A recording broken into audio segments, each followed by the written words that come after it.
welcome. You're watching Money9, India's first multilingual platform for personal finance from TV9 News Network. I'm Sakshi Patra. Now, before we go ahead, you must like and subscribe to our YouTube channel and also hit that bell icon so that you can get notified whenever we post our new videos. Also, you can stay connected with us on all our social media platforms, Twitter, Facebook, Instagram, and LinkedIn, so that you can get updated with all the news updates that we post over there. And on the website, you'll get all the articles on markets and on personal finance, which is of use to you.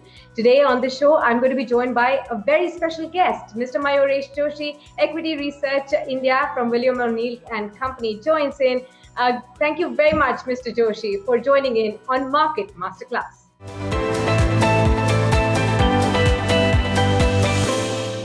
Thank you so much, sir. It's a pleasure to have you with us. Let me begin by first understanding from you, sir. Of course, we've been seeing these past few trading sessions when the Nifty has been achieving these record high levels. Do you think that the party is here to say? And if yes, then what are the targets for the Nifty that you're looking at, perhaps till say Diwali or the year end? Yeah, so Sakshi, I think the momentum for the markets has been stupendous over the last few weeks and months, and the party just continues with the Nifty soaring northwards, or even the Sensex, to that matter, scaling new highs. Now, the basic underlying for this rally obviously is global cues as well. In terms of expectations of how earnings are playing out, global economy is coming back to the fore, rapid vaccination drives. And again, I think the kind of disposable savings that most of the global economies are sitting on, whether it's the US markets, whether it's a large part of the European markets. I think a lot of these pent-up savings will come in terms of pent-up demand coming through. And that will be very, very obvious over the next few weeks and months. Liquidity support still continuing. I think the Fed statements that have come through, even if inflation inches above 2%, I think they're still comfortable in maintaining kind of liquidity for the markets, which has also been replicated by its European counterparts and the global central banker counterparts as well. So earnings holding up, vaccination drive improving in a fast scale, the expectations of liquidity still holding ground. I think global cues very, very supportive. Locally, yes, we did go through a phase of correction when the second wave did hit us very, very badly. But we are coming out of that as well. So I think with a pinch of salt in terms of Q1 numbers being a little bit on the softer side, I think the rebound is what the markets expect can be equally strong as well. So yeah, I think the momentum probably continues in terms of all these factors. Absolutely, a whole lot of factors pulling the markets and the indices much higher.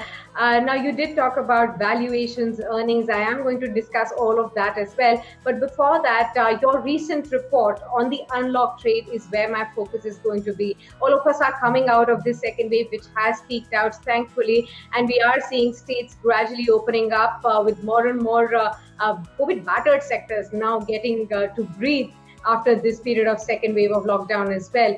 Where should one really look for opportunities? I know William O'Neill's report mentioned about three particular segments: the QSR chain, the movie exhibition business, and the liquor business. Let's come to them one by one. First up, the QSR. I remember that reading your report, I found that you've mentioned how India's quick service restaurant sector has had a CAGR growth of about 20% over the last 5 years. That's up to FY20. So how are you looking at this sector now as we come out of this second wave? Are there opportunities that investors should look for here? Well, it's a very interesting space, Sakshi, and QSR as a space is catching up steam with the rest of the globe as well. I think as disposable income, specifically in urban and semi-urban areas, are picking up steam, I think the quest to probably go out and try all these quick service menu related items, whether they are burgers, whether they are pizzas, I think everything is coming back to the fore. The second element, as you rightly pointed out, that we mentioned in our report, is the kind of growth that has got exhibited over the last few years. So at O'Neill, I think we're very, very clear in terms of the entire thesis that we put through. Top line growth should be improving quarterly over the last few quarters, 2 to 3 quarters, and an annualized basis of the last 2 to 3 years as well, at a pace of 15 to 20%. The volume growth should be in equal bounds as well, supported by strong margins and strong EPS growth, which we believe is a very, very essential component in terms of the cash generated by all these companies put together. So yes, I think interesting space. The SSS growth expected to come and rebound very, very strongly. With the unlock happening, a lot more people will go in stores and start happening and having their favorite items as well. Delivery is anyway continuing. So yeah, it's a very, very interesting space, QSR, over the next few months. Okay. Also about the movie exhibition business, now we do know that this sector has been hit extremely hard. The entire last year or last financial year has been very, very challenging for them.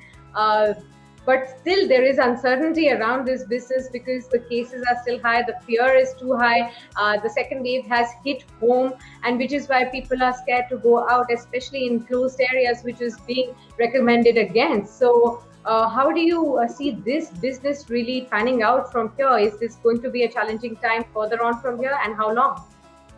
Yeah, absolutely. I think, and that's been displayed in the numbers, right? I think because of the lockdowns, absolute minimalistic footfalls in their exhibition, in the exhibition theaters as well. I think the fixed costs are obviously a little bit higher as well. Therefore, when you're probably looking at the entire business dynamics, because of COVID and COVID-related issues, it's entirely gone for a toss as far as top line growth concerned, as far as bottom line growth is concerned, for all these reasons put together. But I think this is an interesting space as well. I think though we are not recommending anything from this space, this is something to watch out for because the Okay. stock, after seeing a dip, have actually seen a huge rebound itself over the last few Mm-hmm. weeks. Yes. But yes, I think the problems still continue. OTT with competition happening, hybrid launches and hybrid releases happening. What kind of an impact does this keep to the limited players that it has? And the only advantage that this space Sakshi has is that there are very, very few limited listed players within this space, which means that the industry is quite concentrated at this point of time. But again, I think it's something that we need to watch out for as vaccination drive improves and as the big banners again come back in the second half. Hopefully, in domestically as well, international launches are happening very recently as well, even for these players. I think revenues, footfalls might start coming through. But I think the price movement has been pretty sharp and stark, assuming all these factors put together. So I think let's wait and watch for this space. But I think it's an interesting space from an unlock perspective.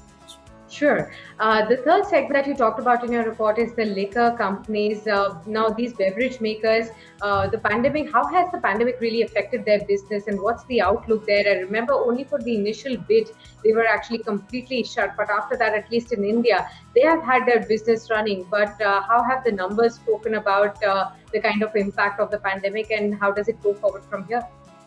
Yeah, so I think we love this space, and I think as the title of the report suggests, eat, drink, and be merry, right? Yeah. So what has probably happened is they did get impacted in terms of volume growth, restaurants, bars actually being shut. So I think the in dining volume growth actually had got shut, but deliveries were still continuing. And what has probably happened again for this space is that the volume growth in terms of premiumization of the content, in terms of what Hmm. has improved quite drastically. They've optimized their costs and therefore EBITDA margins have shown a huge jump as well. Companies like United Spirits, such as an example, have reduced their debt Yeah. significantly.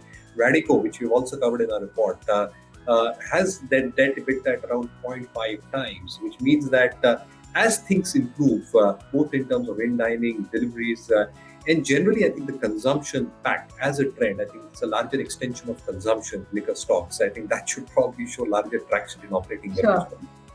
Absolutely. So, would you like to pick any stocks from this QSR space and the liquor space that investors should look out for? Any opportunities that you'd like to recommend there? Absolutely. So I think from the liquor space, Radico is something that we like. Disclaimer, Sakshi, I think we might have Sure. discussed this stock with the clients. Clients may have holdings in that stock. But again, I think as the story goes, right, premiumization content improving 30% in terms of the premium products that they've got in their pipeline. EBITDA margins at 17%. ENA prices looking stable, which means margins should look stable at the current level. Net debt to EBITDA at 0.5 times and reducing further with improved cash flows. And again, I think the facilities with Capex, I think, should take care of incremental capacities as well. Within the QSR space, Jubilant probably looks reasonable. I think it's a late stage base as per the O'Neill methodology, but I think for a momentum trader, I think it still gives opportunities in terms of strong SSS growth, in terms of them actually delivering a lot more in terms of mobile-based deliveries, which is almost 90 odd percent in terms of online ordering, and Sure. optimization of costs at their end. Yeah, so I think a few ideations where our clients might have positioned as.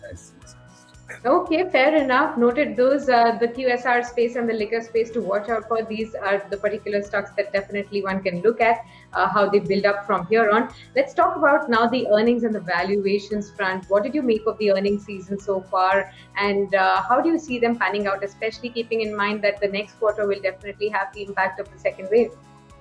Oh, absolutely, Sakshi. So I think Q4 numbers largely, I think, have beaten estimates for a lot of sectors. Uh, IT sector did phenomenally well. Cement sector did phenomenally well in terms of numbers. You look at the mid-cap IT players as well. I think phenomenal Yes. set that they have posted.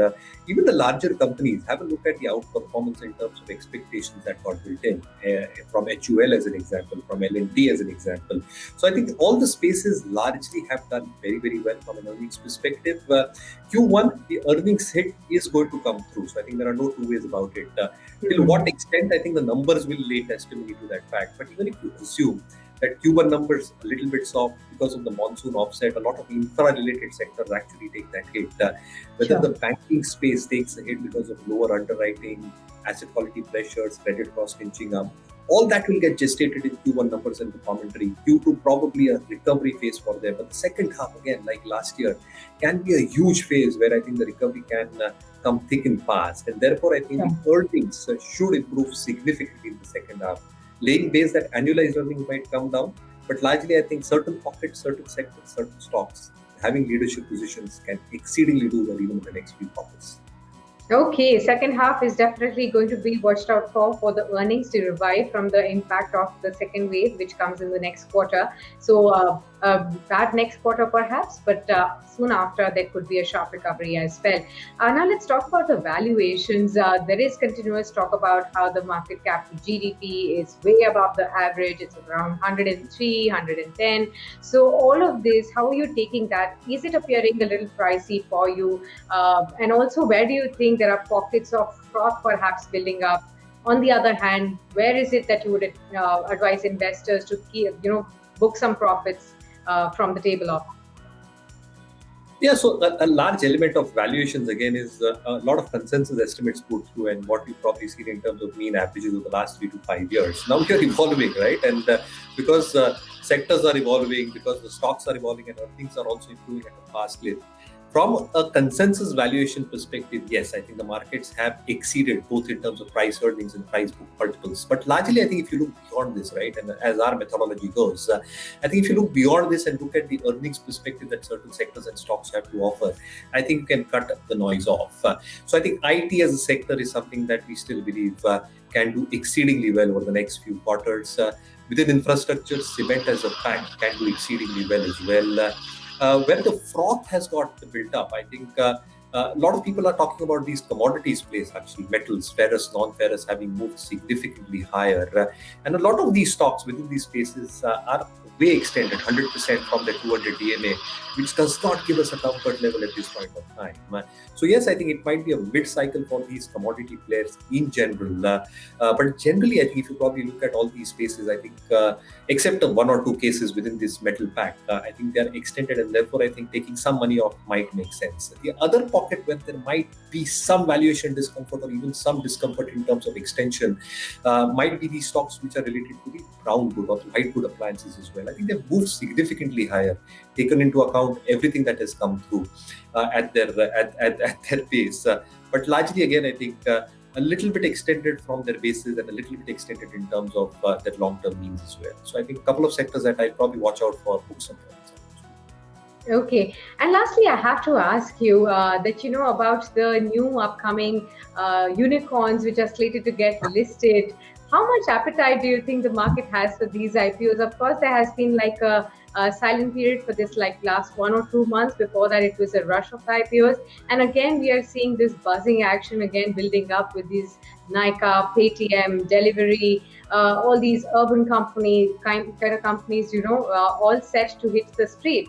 No, so again, I think you have to take it on a case-on-case basis. I think for certain cases, I think if the valuations are way out of the zone, I think it doesn't make sense Okay. to get into that IPO, because I think there might be a lot of fraud building up in terms of expectations, and a lot of investors, Sakshi, I think, because they're probably not participated in the rally. I think you're seeing this frenzy happening when IPOs come through. Look at the subscription numbers for IPOs that are coming through. But my own take is that from a subscription perspective, I think look at the business that the company is into, look at valuations compared to peers, if possible. And the third element, even if you don't get that IPO, right, because of oversubscription that's come through, we've got a brilliant model which can discuss sometime later in some of our other shows called as the IPO base, But I think a lost IPO, even if you don't subscribe or get that, is not a lost opportunity. There will always be chances that can come through in the next few weeks that IPO. Okay, that's brilliant. We are definitely going to have a proper show built up around that theme as well. I'm sure many investors and viewers would be interested in watching that. But I want to thank you, Mr. Joshi, for taking out time for us, discussing all the market fundamentals, the valuations, earnings picture, and of course, the unlock trade, where definitely most of the action was, and at least investors were interested in knowing how to play this theme. And you've explained it very well. Thank you very much. It's been a pleasure speaking to you, as is always. Thank you, Sakshi. Pleasure being on your show again. Thank you so much. Okay, and with that, we wrap up this edition of Market Masterclass for you. But before I let you go, you must like and subscribe to our YouTube channel, Money9.com, and also hit that bell icon so that you can get notified whenever we add a new video for your viewership. Also, you must stay connected with us on all our social media platforms, Twitter, Facebook, LinkedIn, and Instagram, as we keep all the updates on markets and on personal finance right up there for you to browse. And also, you must go on and log on to Money9.com, where you'll see all the latest news articles on markets and personal finance, which is of use to you. Thank you very much for watching.